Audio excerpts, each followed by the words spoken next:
नमस्ते दोस्तों, कैसे हैं आप लोग। Welcome back to my channel. दोस्तों, जिन्होंने अपना इनकम टैक्स रिटर्न फाइल कर लिया है, अब उनको इंटीमेशन आनी या इनकम टैक्स की नोटिस आनी शुरू हो गई है।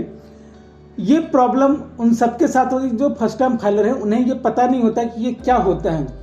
तो उनके लिए और जिनको ये जानकारी नहीं है, उन सब के लिए आज मैं बताने वाला हूं कि आपको जो नोटिस आया है उसका क्या मतलब है और किस तरीके के कितने तरीके के असेसमेंट होते हैं और किस असेसमेंट में क्या क्या प्रक्रिया होती है और क्यों वो असेसमेंट हुआ करता है। तो सबसे पहला जो हम डिस्कस करेंगे वो 143(1). ये इनकम टैक्स का नोटिस नहीं है, ये एक तरीके से इंटीमेशन है। इससे पहले कि मैं ये इंटीमेशन पे जाऊं, मैं पहले आपको बताना चाहता हूं कि असेसमेंट कितने टाइप के होते हैं। तो असेसमेंट देखिए, ये 5 तरीके के होते हैं। एक तो सेल्फ असेसमेंट होता है अंडर सेक्शन 140A।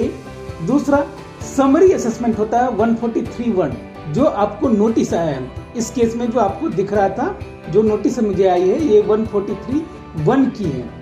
एक स्क्रूटनी असेसमेंट होता है 143(3), best judgement assessment 144, income escaping assessment 147 of income tax act. Self assessment क्या होता है कि ये जनरली आप सब करते हो। जैसे आपने रिटर्न फाइल किया तो आपने सेल्फ असेसमेंट किया, इसीलिए बोलते हैं सेल्फ असेस टैक्स, कि आपने खुद से असेसमेंट किया और उसके बेसिस पे टैक्स पे किया। तो सेल्फ असेसमेंट क्या होता है, आपने खुद से अपना इनकम कंप्यूट किया, इतनी इतनी इनकम है, ये डिडक्शन होगी। To the best of your knowledge and belief आपने सारी की सारी करेक्ट असेसमेंट डाली, अपना टैक्स क्लेम डाला और फाइल कर दिया। अब इसके बाद क्या होता है, ये अंडर सेक्शन 140A होता है। ये इनकम टैक्स, इसमें आपको कुछ नहीं, इनकम टैक्स के ऑफिसर का इसमें कोई रोल नहीं है, इनकम टैक्स डिपार्टमेंट का कोई रोल नहीं है। आपने खुद से अपना असेसमेंट किया, एक इनकम बनाई और उस इनकम पे अपना टैक्स बनाया। वो टैक्स आपने पे किया या अगर ज्यादा पेड है तो रिफंड मांगा और आपने रिटर्न फाइल कर दिया। अब आते हैं समरी असेसमेंट पे। समरी असेसमेंट क्या होती है कि इनकम टैक्स के पास आपके डेटा है, जैसे एनुअल इंफॉर्मेशन स्टेटमेंट या फॉर्म 26A में आपकी टैक्स क्रेडिट दिखती है। एनुअल इंफॉर्मेशन स्टेटमेंट में आपके कुछ इनकम्स दिखते हैं, डिविडेंड वगैरह दिखते हैं। अगर आपने कुछ short term long term gain, आपको कुछ शेयर परचेज किया है, सेल किया है, तो वो सारी चीजें आपको दिखती हैं AIS पोर्टल पे।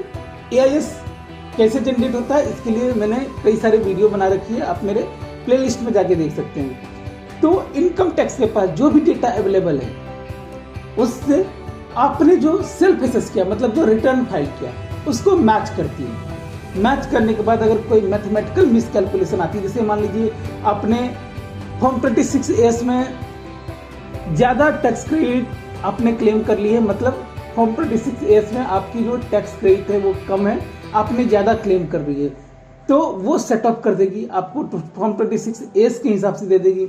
उसके बाद आपको इनकरेक्ट क्लेम अगर कोई लिया है या इनकरेक्ट डिसअलाउंसेस कोई ले लिया है, उसके बाद अगर कोई एरर आपको कंपैरिजन में आ गया फॉर्म 16 या 26A में, कुछ डिसअलाउंस ऑफ एक्सपेंसेस के केस में आपने एक्सपेंस क्लेम कर ली लेकिन वो डिसअलाउड है, जैसे अपने ड्यू डेट के बाद रिटर्न फाइल करा और ये सारे सेक्शन में आपने एक्सपेंसेस क्लेम करी है, तो वो डिसअलाउ हो जाएगी।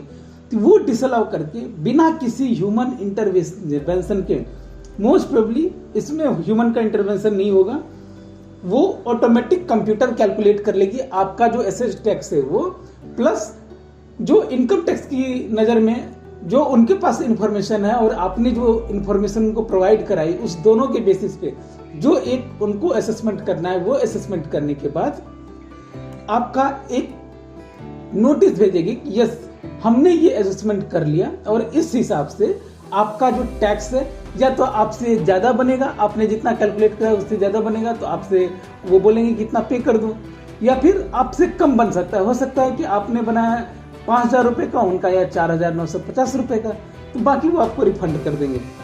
तो इसको बोलते हैं समरी असेसमेंट। ये होता है अंडर सेक्शन 143(1), जिसमें वो आपको नोटिस दिख रहा था। अब बाकी के 3 सेक्शन भी ब्रीफ में जान लेते हैं कि scrutiny assessment, best judgement assessment और इनकम स्केपिंग असेसमेंट क्या होती है। स्क्रूटनी असेसमेंट में अब ह्यूमन इंटरवेंशन अलाउ हो जाता है, not less than income tax officer. आपको अगर उनको लगता है कि कोई चीजें गलत हो गई है या कोई चीजें आपने रिटर्न फाइल नहीं किया या फिर कोई चीजें आपने कुछ ज्यादा ही गलत कर दी है या फिर कुछ आपने इनकम छुपा ली है जो आपके अकाउंट इंफॉर्मेशन में दिख रही है या फिर उनको कुछ भी ऐसा बिलीफ हो, तो वो स्क्रूटनी असेसमेंट शुरू कर सकते हैं। बेस्ट जजमेंट असेसमेंट क्या होता है कि जब आपने कोई इनकम टैक्स का रिटर्न ही नहीं फाइल किया या फिर इनकम टैक्स ने नोटिस भेजा और आप उसका रिप्लाई ही नहीं दे रहे हैं।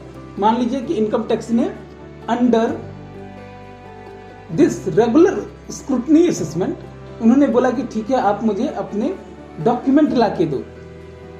अब देखो, जहां समरी असेसमेंट के बाद जितने हैं स्क्रूटनी असेसमेंट, इस सब में इसके नीचे जितने भी असेसमेंट हैं सब में इनकम टैक्स ऑफिसर को ये राइट होता है कि वो आपसे डॉक्यूमेंट कॉल अपॉन कर सकता है, एक्सप्लेनेशन मंगा सकता है। तो उन्होंने बोला कि आप मुझे डॉक्यूमेंट ला के दो। अगर आपने दे दिया तो वो स्क्रूटनी असेसमेंट कर देंगे, नहीं दिया तो वो आपके पास आके बार बार थोड़ी बोलेंगे कि मुझे डॉक्यूमेंट दो, वो बेस्ट जजमेंट असेसमेंट कर देंगे। उसके बाद अगर जो ऑफिसर हैं जिन्होंने आपका असेसमेंट करना है वो आपके डॉक्यूमेंट से सेटिस्फाइड नहीं है, सपोज कीजिए उन्होंने आपसे ट्रेवल बिल मांगा और आपने हैंड रिटन ट्रेवल बिल दे दिया, वो सेटिस्फाइड नहीं होंगे तो वो बेस्ट जजमेंट असेसमेंट कर देंगे। बेस्ट जजमेंट असेसमेंट का मतलब क्या हुआ, वो खुद से अंदाजा लगाएंगे कि आपकी इतनी इनकम होनी चाहिए और उसके बेसिस पे टैक्स कैलकुलेट करके आपको भेज देंगे। That is called best judgement assessment. जब आपके पास इंफॉर्मेशन अवेलेबल नहीं होती है तब आप बेस्ट जजमेंट असेसमेंट करते हो। और इन्फॉर्मेशन अवेलेबल कब नहीं होगी, या तो आपने रिटर्न फाइल नहीं किया या फिर आपने रिस्पॉन्ड नहीं किया या रिस्पॉन्ड अपने टाइमलाइन के विदिन नहीं किया या फिर आपने जो डॉक्यूमेंट दिए वो सेटिस्फाइड, उससे इनकम टैक्स ऑफिसर सेटिस्फाइड नहीं है। उसके बाद एक होता है income escaping assessment. Income escaping assessment क्या होता है, सबसे पहले जिन्होंने टैक्स नहीं फाइल किया है या फिर जिन्होंने ओवर स्टेट या अंडर स्टेट कर दिया है इनकम टैक्स रिटर्न को, मतलब या तो आपने टैक्स को बहुत कम बनाया है, मतलब इनकम बहुत कम दिखाई है, या फिर एक्सपेंसेस बहुत ज्यादा क्लेम कर लिए हैं। उसके बाद वही है कि इंटरनेशनल इनकम के रिलेटेड आपने कोई इंफॉर्मेशन फर्निश नहीं की है, इंटरनेशनल इनकम है आपकी, अनअकाउंटेड ओवरसीज एसेट है, मान लीजिए आपकी यूके में कोई घर है वगैरह, ये सब नॉर्मल पीपल के लिए नहीं, ये बड़े बड़े लोगों के लिए है। और जो एसएससी है वो टैक्स एग्जम्पशन लिमिट से ऊपर है बट रिटर्न नहीं फाइल किया, ये तो नॉर्मल सी बात है, तो उनको इनकम स्केपिंग असेसमेंट किया जा सकता है उनका। ये कब तक किया जा सकता है, तो 3 फाइनेंशियल ईयर्स तक कि आप उनसे स्टेटमेंट या डॉक्यूमेंट मंगा सकते हैं। आज मैं कर रहा हूं तो आज से पीछे के 3 साल का मैं बोलूंगा, मुझे लगता है कि पीछे भी 3 साल आपने इनकम आपने छुपाई है वो लेके आओ। बट अगर आपका कंसीलमेंट ऑफ इनकम 50 लाख से ज्यादा है तो ये 10 साल भी पीछे जा सकते हैं, कि पिछले 10 साल के भी आप मुझे डॉक्यूमेंट ला के दो। तो इसीलिए अगर आपकी इनकम 50 लाख से ज्यादा है तो आपको सारे डॉक्यूमेंट 10 साल तक तो कम से कम सेव रखने चाहिए।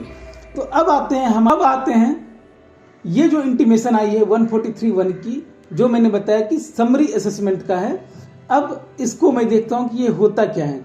मैंने उसमें बताया कि जो अरिथमेटिकल एरर है उसको ठीक करके और उसके बेसिस पे टैक्स निकाल के आपको बता दिया जाता है कि या तो आपको टैक्स पे करना है या फिर आपको रिफंड आएगा। अगर मान लीजिए इसमें गलत आया है तो आप अपील फाइल कर सकते हैं, दैट इज ए डिफरेंट। मैं बस अभी यहाँ पे इंटीमेशन और असेसमेंट की बात कर रहा हूँ। ये आप देख सकते होंगे धारा 143(1) के तहत सूचना, और इसमें नाम वगैरह सारा कुछ डिटेल है, मैंने कौन सा ITR फाइल किया था वो सारी डिटेल है। अब इसमें आप देखेंगे 2 कॉलम होगा, एक होगा जो हमने सेल्फ असेस करके दिया था और एक होगा जो इनकम टैक्स ने मेरे प्रोवाइड किए गए इन्फॉर्मेशन या फिर उनके पास जो AIS या फिर 26S में जो इन्फॉर्मेशन था उसके बेसिस पे निकाला हुआ है। देख सकते हैं यहाँ पे है कि करदाता द्वारा प्रदान किया गया, मतलब टैक्स पेयर के द्वारा दिया गया, और 143(1) की गणना के अनुसार। तो ये देखिए कंपैरिजन, जैसे यहाँ पर आप देख सकते हैं कि जो हमारे प्रतिदाय मतलब रिफंड जो है मेरा 1240 रुपए का बन रहा था, लेकिन 143(1) के अनुसार 1260 रुपए का बन रहा है। ठीक है, देख सकते हैं कि सारी चीज तो ठीक थी, उन्होंने एक इनकम टैक्स पे इंटरेस्ट दिया है, रिफंड पे इंटरेस्ट दिया है, इसलिए रिफंड का अमाउंट हमारा बढ़ रहा है। तो ये तो एक नोटिस इंटीमेशन है। अच्छा, एक बात और, अगर आप इनकम टैक्स फाइल करते हो तो आप एंटिसिपेट करो कि ये वाली नोटिस आपकी आई। अगर ये वाली नोटिस आपको आती है, इट मीन्स आपका रिटर्न एक्सेप्ट हो चुका है। अदरवाइज देयर इज चांसेस कि आपका और दूसरा असेसमेंट ओपन हो जाए, जो कि ज़्यादा डिफिकल्ट होगा। तो आई होप कि ये वीडियो आपको समझ में आई है। मिलते हैं फिर से आपसे एक नई वीडियो के साथ, तब तक के लिए मेरी तीसरा signing off. Thank you so much.